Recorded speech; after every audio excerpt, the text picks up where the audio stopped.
जिंदगी एक रात है जिसमें ना जाने कितने ख्वाब हैं। कि जिंदगी एक रात है जिसमें ना जाने कितने ख्वाब है। जो मिल गया वो अपना और जो टूट गया वो सपना है। तो आइए हम लोग आज के इस वीडियो में जानेंगे कि शेरशाह सूरी के बारे में। किसके बारे में? शेरशाह सूरी के बारे में जानेंगे। इससे पहले वाला वीडियो में हम लोग हुमायूं के बारे में जान चुके थे और उससे पहले वाला वीडियो हम लोग बाबर के बारे में जान चुके थे। अब हम लोग मुगल वंश में यानी कि अब इसमें सूर्यवंश के बारे में जानेंगे। तो हम लोग सबसे पहले जानते हैं सूर्यवंश का संस्थापक कौन थे। सूर्यवंश का संस्थापक शेरशाह सूरी थे। कौन थे? शेरशाह सूरी थे सूर्यवंश के संस्थापक। शेरशाह सूरी का जन्म 1486 ईस्वी में हुआ था और ये अपनी राजधानी बिहार के सासाराम में, यानी कि सासाराम एक जगह का नाम है जहाँ इनकी राजधानी थी। और ये कितना 1540 ईस्वी में पूर्ण रूप से हुमायूं को हराकर गद्दी प्राप्त किए थे। शेरशाह सूरी के और सूर्यवंश के बारे में कुछ जानते हैं। तो हम लोग अब इस वीडियो में देखेंगे सूर्यवंश यानी शेरशाह सूरी के बारे में।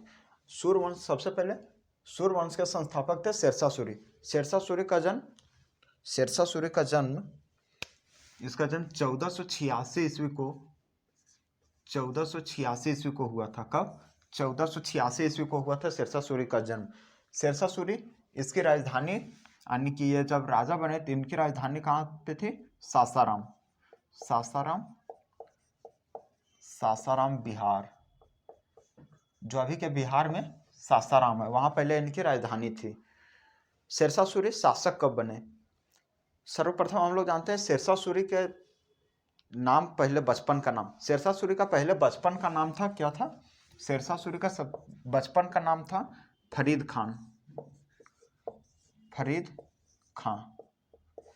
खां था इसका पहले बचपन का नाम। लेकिन अब हम लोग जानते हैं इसका रीजन कि शेरशाह सूरी का जब बचपन का नाम फरीद खां था तो फिर इन्हें शेरशाह का उपाधि क्यों दिया गया? इन्हें शेरशाह का उपाधि इसलिए दिया गया क्योंकि इन्होंने एक ही बार में एक शेर को खत्म कर दिया था, यानी कि एक शेर को बर्बाद कर दिया था, इन्होंने जान से मार दिया था एक ही बार में, इसलिए इन्हें शेरशाह की उपाधि मिली थी। शेरशाह की उपाधि इन्होंने 1539 ईस्वी में चौसा के युद्ध के बाद, यानी शेरशाह 1539 ईस्वी में चौसा के युद्ध के बाद इन्होंने शेरशाह की उपाधि को स्वीकार किया। अब हम लोग जानते हैं कि इन्होंने अपने राजभार यानी कब से संभालना शुरू किया? जब चौसा का युद्ध हुआ। कब? 1539 में जब चौसा का युद्ध हुआ तो इसमें भी शेरशाह सूरी पूरी तरह से जीत चुके थे, यानी जीत गए थे, बल्कि दिल्ली को नहीं जीत पाए थे, इसलिए वहाँ के राजा हुमायूं ही बचा हुआ था। बहुत से छोटे छोटे राज्यों को इन्होंने जीत लिया था। शेरशाह सूरी ने 1539 ईस्वी में चौसा के युद्ध में बहुत से छोटे छोटे राज्यों को जीत लिया था और मुख्य दिल्ली को नहीं जीत पाए थे। दिल्ली को कब जीते? बिलग्राम के युद्ध में। कब? बिलग्राम का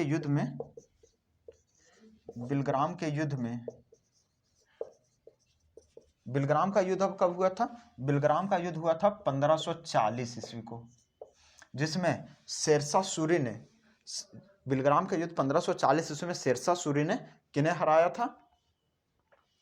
हुमायूं को।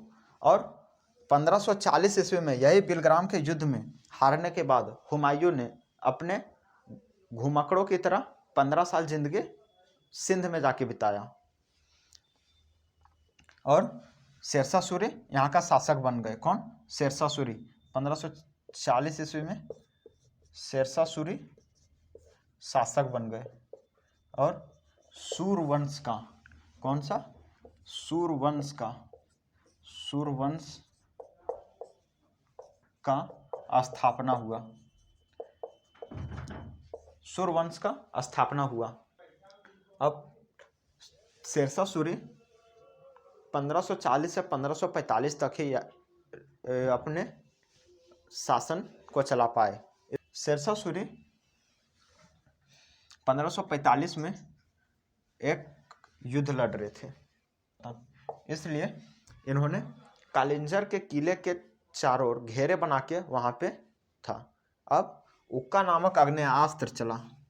कौन सा, उक्का नामक आग्नेयास्त्र चला, उक्का नामक आग्नेयास्त्र के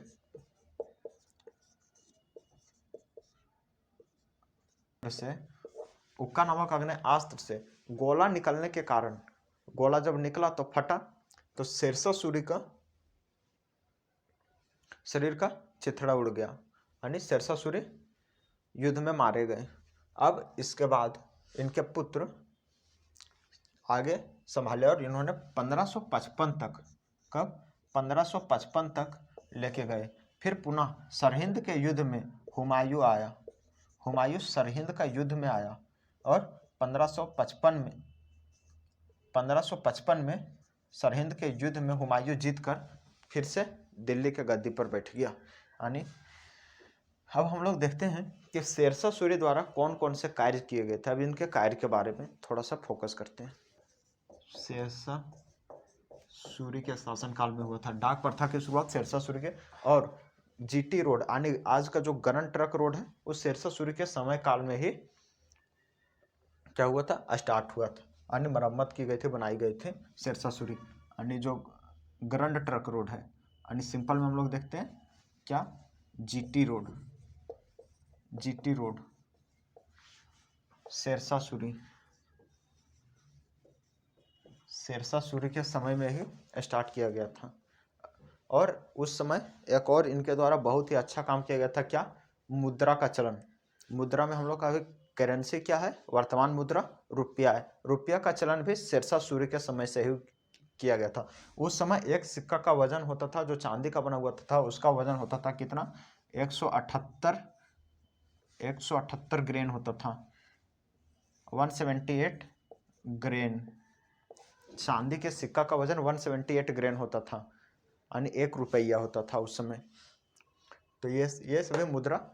अब आप लोग का जहन में एक सवाल उठता होगा कि जब शेरशाह सूरी के शासन काल में मुद्रा चलना शुरू हुआ तो उससे पहले लोग कैसे अपना काम करते थे, यानी किसी भी चीज़ का खरीद बिक्री कैसे करते थे। तो मैं बता देना चाहता हूँ, पहले की प्रथा में वस्तु विनिमय बहुत फेमस था। यानी वस्तु विनिमय क्या होता है आइए समझ लेते हैं।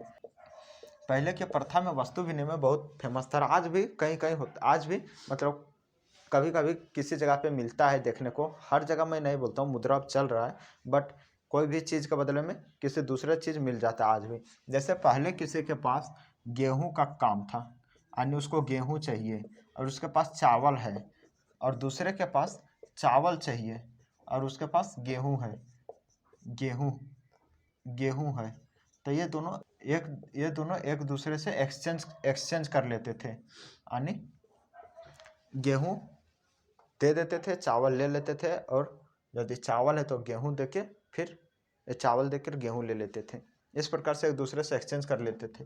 बट इसमें परेशानी होती है, हर जगह पे हम लोग नहीं कर सकते हैं, इसलिए मुद्रा का चलन हुआ और मुद्रा से आज हम लोग सभी जी रहे हैं हर जगह। आज के समय में अब उतना प्रचलन नहीं है कि आप कहीं जाइए दुकान पे कपड़ा लेने, तो कपड़ा के बदले उसको बोल दीजिए कि हम आपको साइकिल दे देते हैं या गाड़ी दे देते हैं, ऐसा अब नहीं होता है। अब मुद्रा जो करेंसी है वही चल रहा है।